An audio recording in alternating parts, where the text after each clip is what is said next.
Alright, what's going on, guys? Welcome back to the channel, and today we're here with a brand new video, and this one's packed for y'all today. Today we're going to be talking about the 3 biggest takeaways from the recent GM meetings, and we're going to talk about some award winners. We're going to talk about Kevin Kiermaier, his retirement from baseball, and a shocking announcement regarding the Blue Jays. So let's get right into the video. So the first major thing we're going to talk about in today's video is the GM meetings, and the first concern is regarding who the team may actually be able to sign. Take a look at this. According to Sportsnet Shai Davidi, given Shapiro said he didn't see the payroll for next year either growing or decreasing in a big way, then they might be in the $230 to $235 million range based on an end of 2024 competitive balance tax payroll of $235 million, and that's only $20 to $25 million above their current projected payroll for 2025. Now, although he just basically talks about the budget not increasing or decreasing, it is a big factor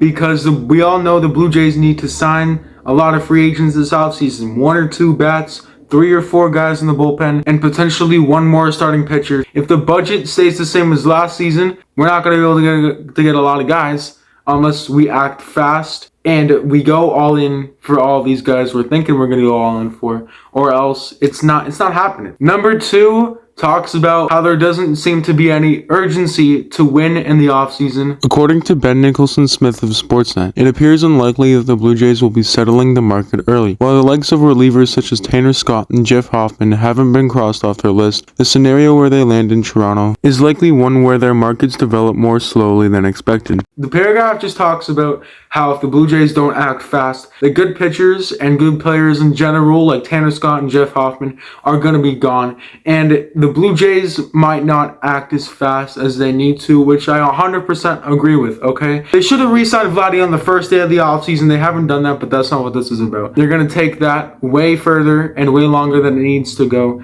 And if they do that with all the assets they need to try and get in said offseason, in said free agency, then a lot of the good players that they're trying to get and they're trying to go all in for are going to be gone. Now, this third and final thing talks about how Ross Atkins is taking up internal improvement. Check it out. If you just looked at our projections and the performance of the players and you did the math on that, you could make the case that we have 10 wins within our roster right now to close the gap, if we deploy them appropriately and put them in the best positions to be successful. Basically, just Ross Atkins talking some bullshit, alright? 10 wins, right? He basically says, if you look at our projections, we'll increase by 10 wins if we play everyone right. He says that when we missed the wild card by 12 games and are out of the AL East by 20 games. 10 wins isn't going to mean shit if we can't at least make the wild card. And you are expecting to be a competitive team. I mean, obviously, hopefully, he's going to make some moves.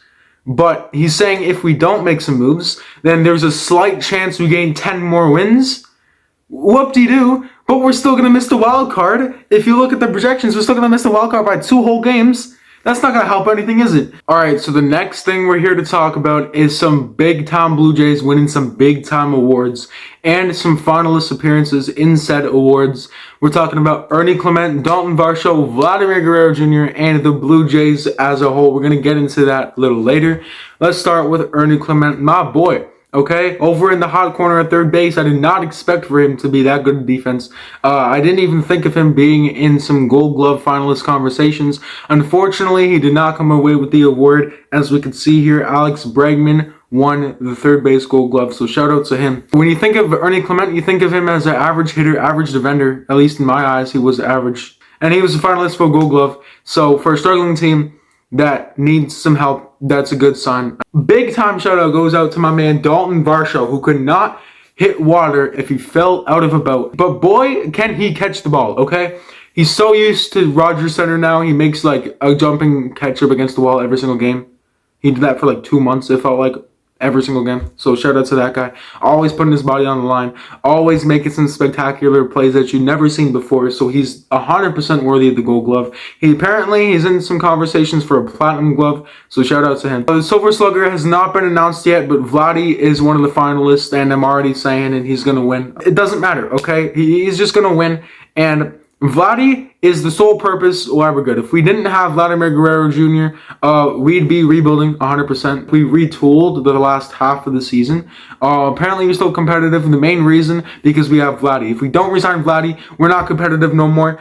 And I hate to break it to you, but if we don't resign him, and it goes to free agency, LA is going to pull like $900 million out their ass somehow. So we're not getting him back. So Ross Atkins, yo, chop on that, bro. Last but not least, for a second straight year, the Gold Glove Team Award has been won by the Toronto Blue Jays. The Toronto Blue Jays has been known for their amazing defense over the past 3 or 4 years. Now it's time to get that offense up with some new bats in free agency.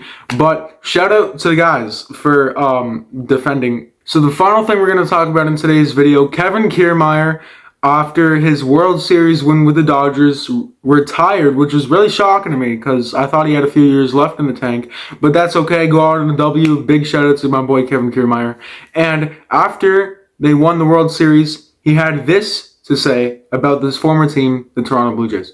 Kiermaier already has plans to drop by Jays spring training in Dunedin. Just go in and out, no employment, just show my face. It would be the first step toward continuing his relationship with the Jays. I loved my time in Toronto, he said. It was absolutely precious. I hope I'm able to be a part of the Jays forever in some capacity.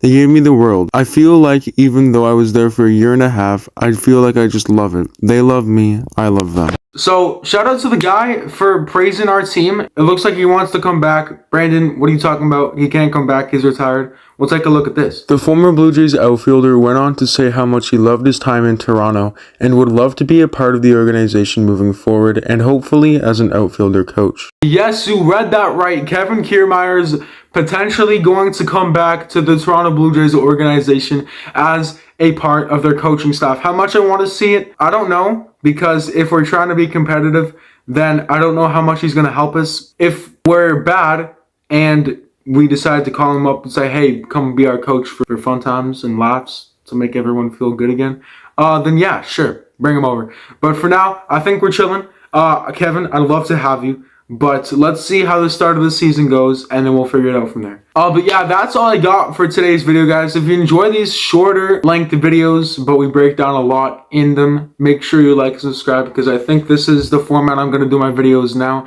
I'm also bringing back the weekly recaps once the season starts again. I know that's not for a long time. If you're an OG of the channel, you remember the weekly recaps. So I'm bringing those back once the season starts. If y'all enjoyed this video, make sure to like, subscribe, so I know you want to see more. And other than that, it's been me, Brandon. I break down the Blue Jays, and I'll see you in the next one. Peace.